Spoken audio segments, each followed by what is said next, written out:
My name is Clara. I'm 53, and I've been keeping something inside that I never thought I'd be capable of, not just a secret, but a truth too painful to say aloud. I've been married to David for 16 years. He's a civil engineer, methodical, reliable, never one to raise his voice or forget a date. Our life together has always looked fine. From the outside, even enviable. Lake house summers, candlelit anniversaries, 2 dogs, and a mortgage.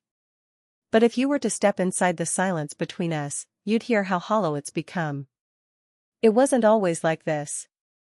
In the beginning, he made me laugh without trying. I felt beautiful in his eyes, even when I didn't feel it myself. We used to fall asleep wrapped in each other. Now, we sleep on opposite edges of the bed, brushing legs only when we shift in the night. He kissed me this morning. Just a quick, dry press of lips to cheek as he grabbed his briefcase. I smiled, like always. But the moment the door clicked shut behind him, I stood there, staring at the floor, realizing how automatic I'd become. Like I'm playing the role of wife instead of living it.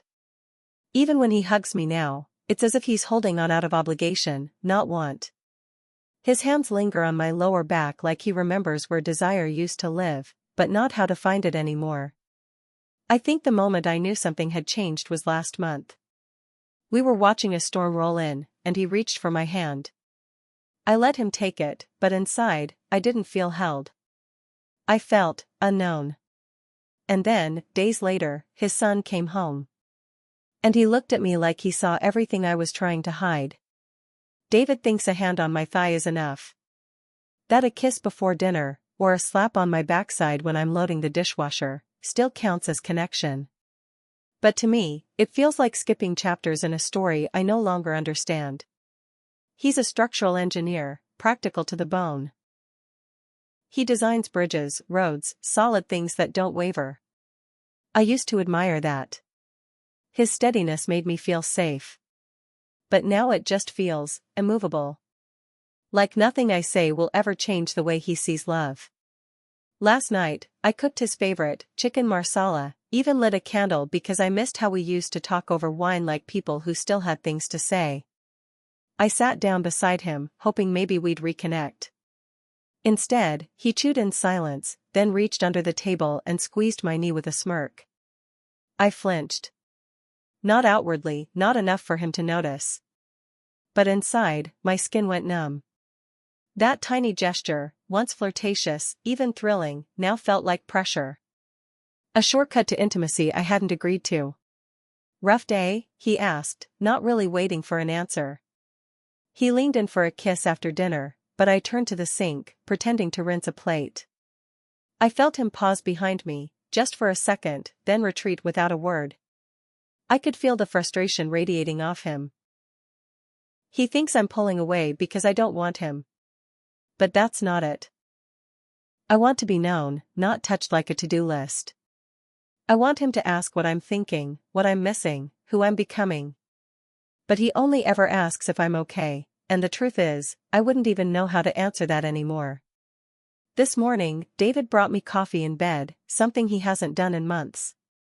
The cup was too full, sloshing at the rim, but he smiled like a schoolboy. "Thought you could use a little love," he said.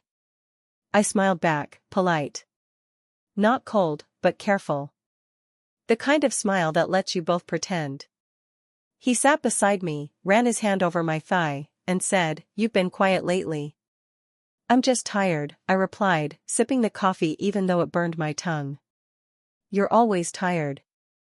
His hand crept higher. "Maybe I can help with that." I froze. Not because I didn't want to be touched, but because I didn't want to be touched that way, not yet. Not again. Not when everything between us felt this raw and unsaid. "I have to be at the gallery early," I lied, slipping from the bed.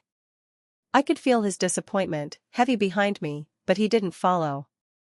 Later that evening, while I folded laundry in the dim light of the hallway, he came up behind me and smacked my backside playfully. "Still mad at me?" he teased. I jumped. "David, don't." He pulled back, stunned. "I'm just trying to lighten things up, Elise." I turned to him, a pile of warm towels clutched to my chest like a shield. Everything doesn't have to be about that, you know. What are you talking about? His voice was strained, caught somewhere between confusion and offense. I didn't answer. I just walked past him, holding the towels tighter, feeling like a stranger in my own skin.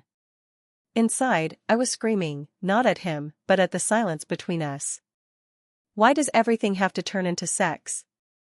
It's been 12 days since we last touched, not even a brush of fingers. We still share the same space, the same bed, but everything feels muted. We eat dinner beside each other, the television filling the silence like a third roommate. David doesn't ask anymore. Not about my day. Not about my thoughts. He doesn't reach for me in the mornings. And somehow, that hurts more than when he did. Last night, I caught him staring at the photo on our mantel, the one from our trip to Prague. He looked so much younger then. So did I. His eyes lingered on it like he was trying to remember who we were. Then he sighed and walked out to the porch, sitting in the dark with a glass of whiskey and no jacket, even though the air had turned cold. I wanted to follow. I wanted to sit beside him and say, I'm still here. But something stopped me. Maybe fear. Maybe shame. Maybe the ache of knowing we were both hurting in different languages neither of us could translate. He's not a villain. He's just a man who loved the version of me he knew, and didn't notice when I quietly became someone else. And I miss him. God, I do. I miss laughing with him over nothing. I miss the way he used to trace circles on my back when we fell asleep. I miss us, but I don't know how to reach for him without betraying myself. I've spent days trying to decide what to do. Whether to try again, or finally walk away. Tonight, as I stood by the window watching him in that porch chair, something inside me whispered. You can't keep waiting to be understood by someone who stopped asking who you are. Tonight, I found David asleep on the couch, half covered with a throw blanket, one arm slung over his chest like a shield. The television was still on, muted. A documentary he probably put on just to fill the quiet. I stood there, watching him. For the first time in weeks, I really saw him, the wear in his face, the small furrow between his brows he gets when he's overthinking. He looked older than I remembered, and I wondered if I did too. There was a time I would have curled up beside him, pressed my face into the space beneath his collarbone and felt safe. But now? I didn't know if I belonged there anymore. I didn't know if I ever did. I walked over, pulled the blanket up gently, just enough to keep him warm. As I turned to leave, his eyes fluttered open. Elise, he said groggily. I waited up. For what? I whispered. He looked at me for a long time. I don't know. I knelt beside the couch, my hand resting on the edge. Not touching him, but close. I think we stopped seeing each other, I said. He didn't argue. Didn't rush to fix it. Just stared at the ceiling and said, yeah.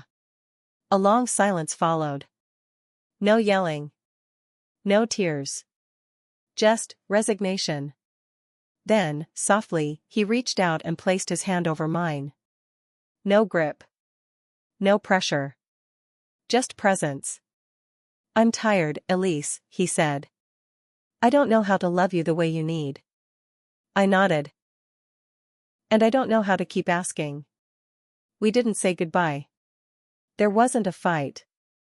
Just that quiet understanding that something once beautiful had wilted. He fell back asleep. And I sat there beside him, mourning something we never meant to lose. You know what no one tells you? You can be loved, and still feel completely unknown. I used to think love was about longevity, how many years you stuck it out, how many dinners you cooked, how often you remembered to say goodnight. But love isn't measured in routines. It's measured in presence. In noticing. In asking, again and again, who are you now? And meaning it. David didn't stop loving me. He just stopped seeing me. And I didn't stop needing him. I just stopped recognizing myself when I was with him. What no one prepares you for is the grief that comes not from a breakup, but from staying, from realizing that the person beside you is still breathing, still showing up, but no longer reaching you. Desire, for me, was never just about skin. It was about being known, being unraveled gently by someone who listens, who looks at you like there's still more to learn. And oddly, painfully, the only person who did that lately was his son. It's not what you think. Nothing happened. Not really. But the way he looked at me, curious, open, alive, reminded me of something I'd buried. The version of myself I used to be. The one who laughed too loud and cried at sunsets and believed touch should come after being understood, not in place of it. That version, she's waking up again. I don't know what comes next. Maybe I'll stay. Maybe I won't. But I do know this. I won't settle for being held without being felt. Not anymore. And if you're listening to this, if you're where I was, fading quietly inside something that looks like love, let this be your sign. You're allowed to want more. Even if it breaks something. Especially if it brings you back to life.